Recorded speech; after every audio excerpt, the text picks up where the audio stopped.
이제 1월 23일 토요일 새벽 기도회를 시작하겠습니다.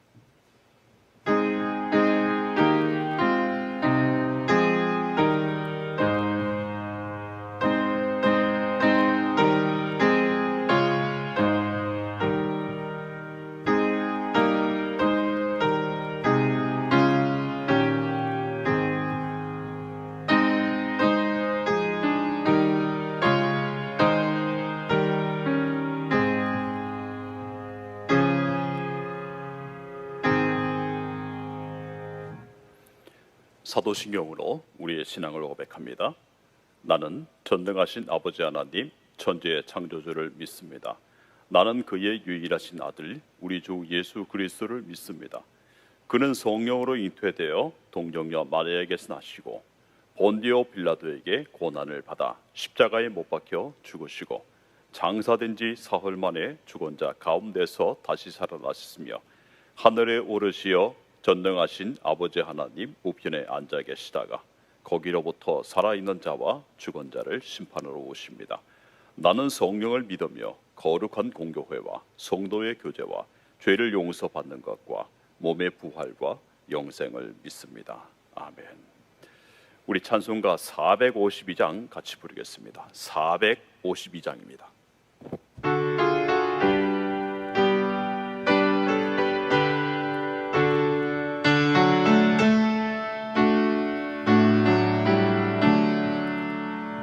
내 모든 소원 기도의 제목 예수님 닮기 원함이라. 예수님 형상 나이기 위해 세상에 보았기 전에 예수님 닮기 내가 원하네. 나 구원하신 예수님을 내 마음속에 지금 걷어서 주님의 형상 잊히소서. 무한한 사랑 풍성한 긍휼 슬픈 자 위로 하시는 주. 길 잃은 죄인 부르는 예수 그 형상 함께 합소서. 예수님 닮기 내가 원하네. 날 구원하신 예수님을 내 마음속에 지금 걷어서 주님의 형상 잊히소서. 겸손한 예수 거룩한 주님 원수의 멸시 참으시사 우리를 위해 고난을 받은 구주를 닮게 합소서. 예수님 닮기 내가 원하네. 날 구원하신 예수님을 내 마음속에 지금 걷어서 주님의 형상 잊히소서. 아멘.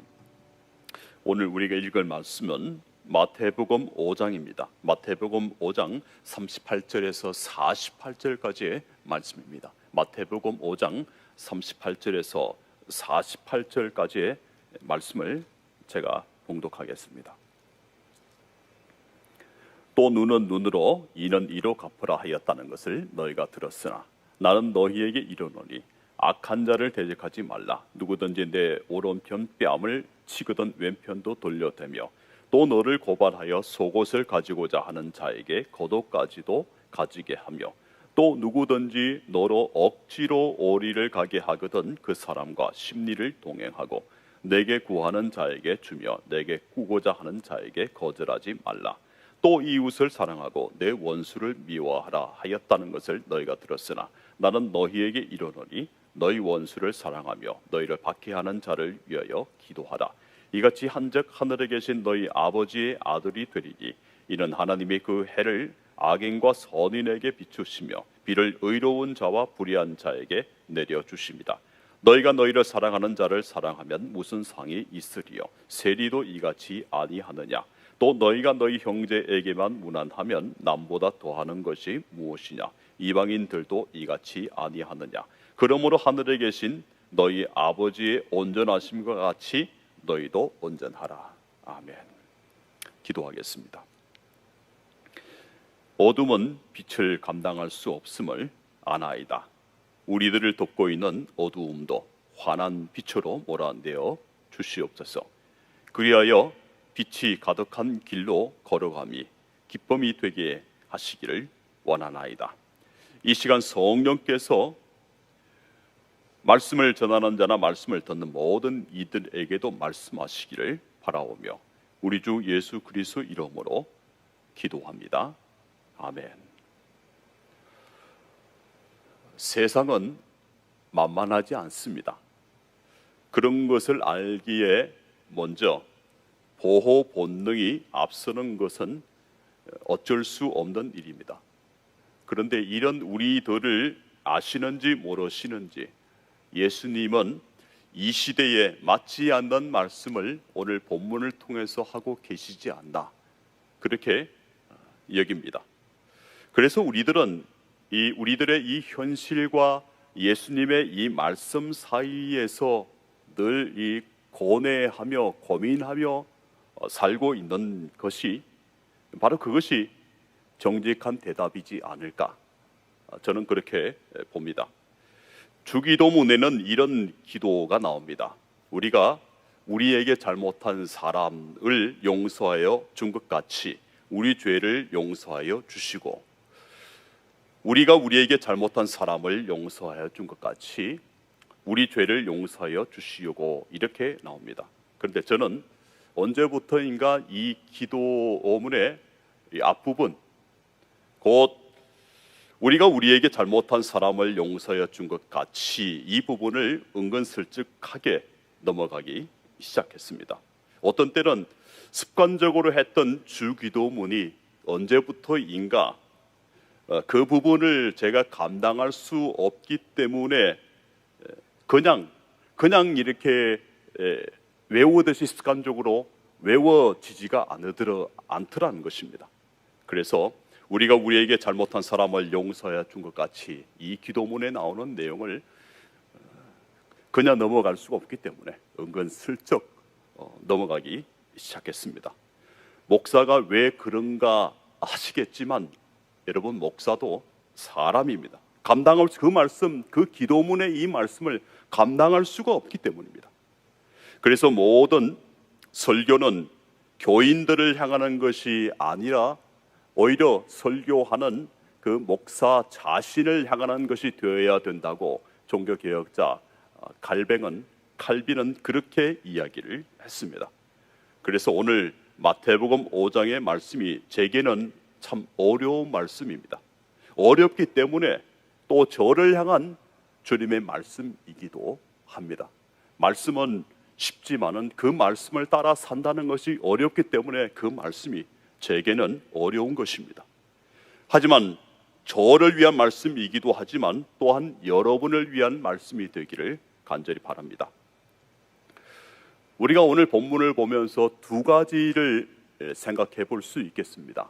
첫 번째는 우리가 잘 아는 사랑의 원자 단이라는 그런 분인 손양원 목사님 이야기가 있습니다. 두 아들을 죽인 공산당 당원이자 원수인 이 안재선을 양자로 맞아들이신 손양원 목사님입니다. 이 손양원 이 목사님은 이 안재선을 친자식 이상으로 보살피면서 그리고 그러치면서 모든 역경을 이겨내셨습니다. 사실 손양원 목사님의 이야기를 우리가 수없이 들어서 알고 있지만 우리 각 개인이 그렇게 실천할 수가 있을까? 그게 어디 쉬운 일인가? 그런 생각을 처음부터 해봅니다. 두 번째 이야기는 바로 공지영 작가의 수도원 기행에 관한 나오는 그런 이야기입니다. 이야기입니다.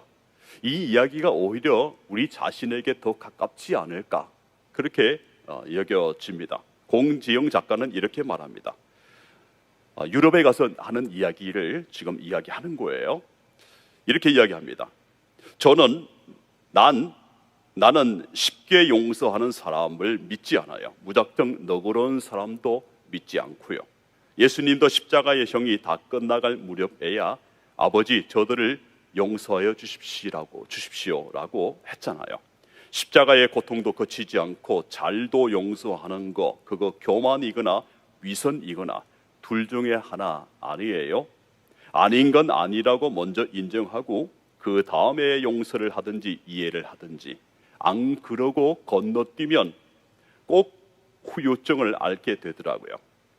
근데 이렇게 공지영 작가가 이야기하기 전에 어떤 이야기가 있었냐 하면 어떤 분이 공지영 작가에게 이렇게 물었습니다. 공지영 작가에게 이렇게 묻습니다.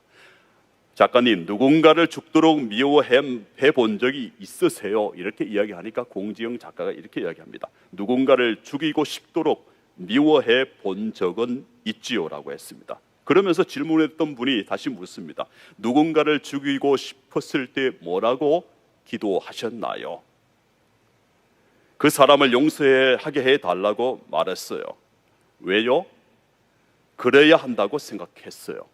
그게 진심이었나요? 아니요. 지금 생각해보니 죽이고 싶다는 것이 진심이었던 것 같아요. 그러면서 이 질문했던 분이 오히려 울먹이고 있는 그런 상황이 되었습니다. 그러면 그렇게 기도하지 그랬어요.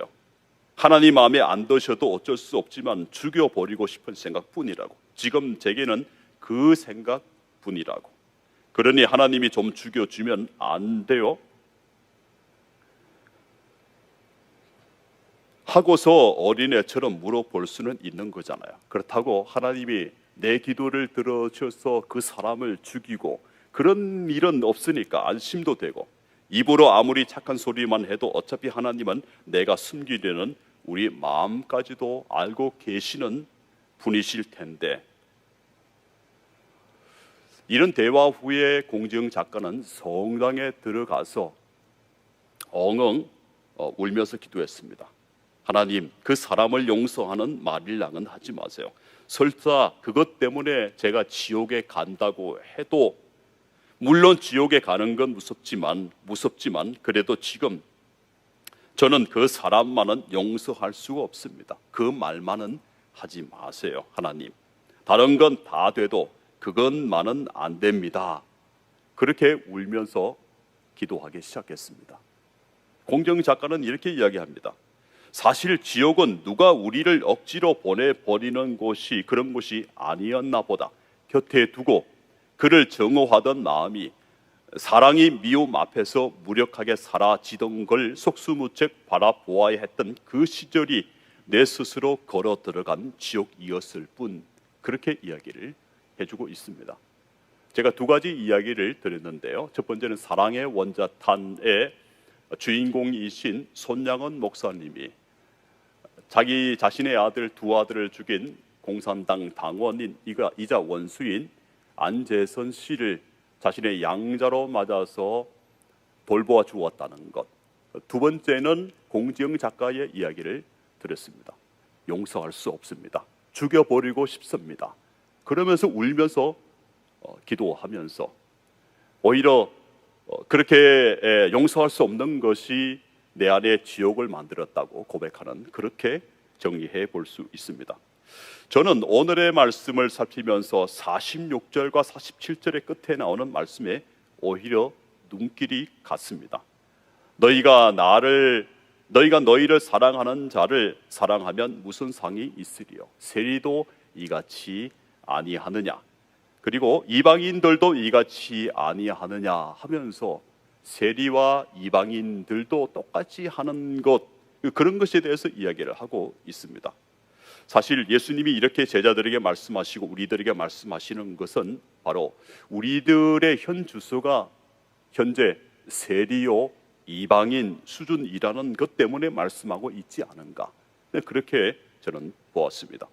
우선은 우리 자신이 우리 자신이 세리도 자기를 사랑하는 자를 사랑하고 이방인도 자기를 사랑하는 자를 사랑하는 그 수준이 바로 우리 자신의 수준이라고 솔직하게 인정하는 것이 저는 앞으로 더 나아갈 수 있는 그런 지름길을 만드는 것이 아닌가, 저는 그렇게 보고 있습니다. 여러분, 그러면 이런 세리와 이방인이 거듭나는 길은 없습니까? 이방인과 세리 같은 마음을 가지고 살아가는 우리들이 거듭나고 앞으로 한 걸음 한 걸음 내디딜 수 있는 길은 닫혀 있을까요? 아닙니다. 있습니다. 예수님을 만나는 것입니다. 예수님을 한 번 만나면 됐지 왜 두 번 만나고 세 번 만나야 된다고 말씀을 드리고 있습니까? 예수님을 계속해서 우리는 면전에서 보고 보아야 우리 자신이 저는 변화될 수 있다고 저는 그렇게 봅니다. 우리는 세리장이었던 삭개오의 변화된 삶을 잘 알고 있습니다. 삭개오는 예수 믿는 삶을 이렇게 말하고 있습니다. 누가복음 19장 8절의 말씀입니다. 삭개오가 서서 주께 여짜오되 주여 보시옵소서, 내 소유의 절반을 가난한 자들에게 주겠사오며 만일 누구의 것을 속여 빼앗은 일이 있으면 내 갑절이라 갚겠나이다. 이렇게 하면서 예수 믿는 삶이 어떤 삶인가를 정리해주고 있습니다. 우리는 예수님을 만나서 그냥 믿습니다 하고서 하나님과 나와의, 예수님과 나와의 관계만 해결되면 될 것이라고 생각할 때가 많이 있습니다. 그래서 믿습니다 하면 모든 것이 정리된다고 그렇게 봅니다. 그런데 왜 삭개오는 오늘 믿으면서 또 믿는 생활을 하면서 손해보는 일을 자처한 것일까요? 오늘 말씀에서 보면 38절이 우리의 본 마음일 것입니다. 눈은 눈으로, 이는 이로. 눈은 눈으로, 이는 이로. 이것은 무엇을 말하는 것일까요? 복수를 말하는 것입니다.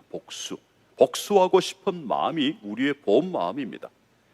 아니, 더 나아가서 한 눈을 상하게 한 사람의 두 눈을 상하게 하고자 하는, 내가 한쪽 눈을 다쳤으면 어떤 사람이 내게 가격을 내서 때려서 내가 그 사람의 두 눈을 쳐야 그렇게 내 속마음이, 이 마음이 풀리는 것, 그것이 바로 우리의 본 마음일 것입니다. 그런데 예수님은 그런 잣대의 시대, 그렇게 규정을 세우는 그런 시대에는 이미 지나갔다고 하시면서 39절에서 44절까지의 말씀을 우리에게 전하고 있습니다. 그 말씀이 무엇일까요? 39절 정리합니다. 손등으로 오른쪽 뺨을 맞을 때 왼편도 내주어라. 손등으로 치는 것은 굉장히 그 사람에게 굉장히 모욕적인 것입니다. 40절에 속옷과 함께 겉옷까지도 내어주라. 이 겉옷은 밤에 춥기 때문에 이불 대신 덮는 것이기 때문에 전당 잡은 옷이라도 해 지기 전에 돌려주어야만 했습니다. 41절에 해 달라는 것보다 더해 주어라. 42절에 주고 살아라. 43절에서 44절 말씀, 원수를 사랑하라. 너를 해코지하는 사람을 위해 기도하라. 그렇게 예수님이 말씀해 주셨습니다. 여러분, 이런 방식은 세상 방식과 완전히 다른 것입니다. 그래서 45절에 보니까 이같이 한즉 하늘에 계신 너희 아버지의 아들이 된다. 48절에 하늘에 계신 너희 아버지의 온전하심 같이 너희도 온전하라. 그렇게 말씀하고 있습니다. 이것은 세상의 방식과 다른 하늘 방식을 이야기하는 것입니다. 이 세상 사람들이 보기에 하늘 방식은 바보처럼 보이는 것입니다. 왼쪽 편, 오른쪽 편을 맞으면 왼쪽 편도 들이대라. 속옷을 달라고 하면, 겉옷을 달라고 하면 속옷까지도 주라. 세상에 이런 방식이 어디 있습니까? 세상의 방식은 이는 이로, 눈은 눈으로입니다. 그래서 이 세상 사람들이 보기에 예수님이 말씀하시는 것처럼 그것은 바보처럼 살라는 말과 같습니다. 사실 예수님이 말씀하신 대로 살려고 하는 사람들은 오히려 웃음거리가 되기도 했습니다. 그리고 같은 교회 다니는 사람들이 그렇게 살아가는 사람을 이용하는 것, 그렇게도 될 수 있다는 거죠. 그런데 예수님은 끝까지 하늘 방식을 포기하지 않으십니다. 끝까지 하늘 방식을 포기하지 않으십니다. 이 세상 방식으로는 세상을 구할 수 없다는 것을 잘 아시기 때문입니다. 눈은 눈으로, 이는 이로 이렇게 하면 세상을 구할 수 있겠습니까? 세상을 구할 수 없습니다. 우리가 이 세상의 방식으로 살아봤자 이제는 손가락질만 당할 뿐입니다. 우리가 우리 내에서도 우리끼리도 예수님이 말씀하신 것을 웃음거리로 만들어 버린다면 우리가 세상을 향해서 예수님의 방식을 들이댈 수 있을까요? 우리가 우리 내에서조차도 예수님이 그렇게 말씀하신 방식을, 하늘 방식을 따르지 않는데 세상 사람들에게 어떻게 우리가 그런 말씀을 전할 수가 있겠습니까? 그래서 예수님은 우리 내에서 서로 사랑하라고, 서로 섬겨라, 서로 진실하라, 서로 베풀며 살아라, 서로 사랑하라고 하면서 우리 내에서 그 사랑의 힘을 키워라, 그렇게 말씀하고 있는 것입니다. 우리가 하늘 방식에서 너무나 멀리 떨어져 나왔다면 우리가 서 있는 자리가 어디인지 살펴보아야 합니다. 눈은 눈으로, 이는 이로 갚으라는 것은 현재도 법정에서 그대로 통용됩니다. 그런데 우리는 그런 법의 지배를 받는 사람이 아닙니다. 오히려 그 법보다도 더 높은 차원의 법, 예수님이 전해주신 하늘의 법을 따르는 사람들, 그 법의 지배를 받는 사람들이라는 거죠.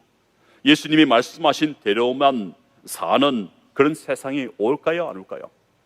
예수님이 말씀하신 그런 방식으로 사는 세상은 오지는 않을 거라고 저는 봅니다. 그렇지만 교회에서만큼은 올 수 있다고, 또 와야 된다고, 이루어져야 한다고, 이루어질 것이라고 저는 봅니다. 그렇다고 해서 우리가 예수님의 방식대로 살아가는 것을 우리가 포기해야 하겠습니까? 교회만 이루어지고 사회에는 이루어지지 않는 것, 그렇게 사회를 포기해야 되겠습니까? 아닙니다. 우리의 마음은 가만히 놓아두면 눈은 눈으로, 이는 이로 갚으라는 것으로 기울어지게 됩니다. 그렇게 되지 않는 길은 예수님께서 말씀하신 것 중에서 하나라도 실천해 보는 것입니다. 단순히 착한 일을 하라는 것이 아닙니다. 착한 일은 세상 사람들도 누구나 다 할 수 있습니다. 그러나 오늘 말씀에 나오는 것은 그런 착한 일의 수준이 아닙니다. 눈은 눈으로, 이는 이로 갚으라는 이렇게 우리 자연인의 이 마음을 완전히 뒤집어 엎어야만이, 안이 겉이 되고 겉이 안이 되도록 그렇게 뒤집어 엎어야 하다는 것이죠. 그러니까 우리 자연인의 마음으로는 도저히 불가능한 것입니다. 눈은 눈으로, 이는 이로 갚으라는 이것을 완전히 뒤집어 엎어서 예수님이 말씀하신 대로 살아간다는 것은, 그 중에 하나라도 해본다는 것은 우리 이 자연인의 마음으로는 불가능한 일이라는 거죠. 그래서 예수님은 하늘 아버지를 우리에게 소개하시고 계시는 것입니다. 주기도문에서도 제일 처음에 시작하는 것이 하늘에 계신 우리 아버지, 이렇게 시작하고 있지 않습니까?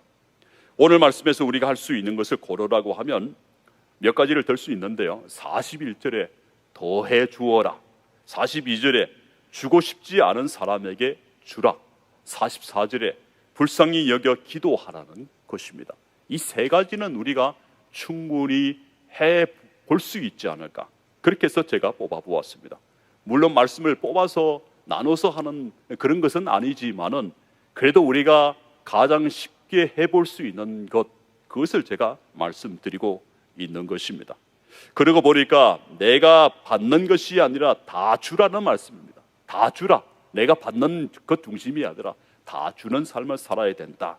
의무로서만 하지 말고 더해 주라는 것입니다. 가정에서도 회사에서도 주고 싶지 않은 사람에게 선물을 보내는 것도 좋은 방법이라는 거죠. 그리고 기도해 주라는 것입니다. 원수를 미워하는 것은 누구나 할 수 있는 일입니다.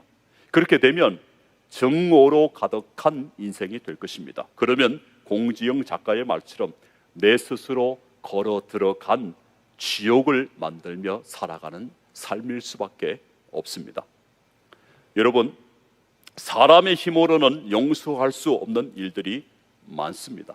그래서 하나님의 이름으로 그 사람을 용서할 수 있는 힘을 하늘로부터 얻을 수 있습니다. 헨리 나우에는 이렇게 말합니다. 상처를 딛고 일어설 자유, 상처를 딛고 일어설 자유를 말합니다. 우리가 편안해지는 길을 찾아야 된다는 그런 말입니다. 그것은 누가 해줄 수 있는 것이 아닙니다. 우리 주님이 소개해 주신 말씀과 하늘 아버지의 힘과 성령의 도우심으로 가능한 것입니다.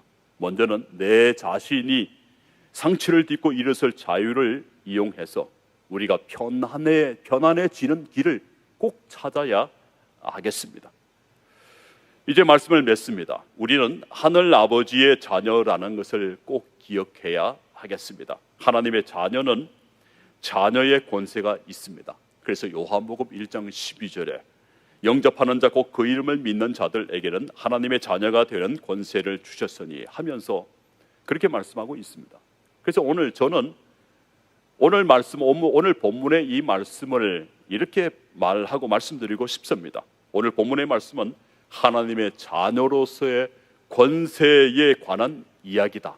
하나님의 자녀의 권세에 관한 이야기라는 것입니다. 왜냐하면 세상 사람들은 이는 이로 눈은 눈으로 살지만 우리는 그렇게 살아가지 않기 때문입니다.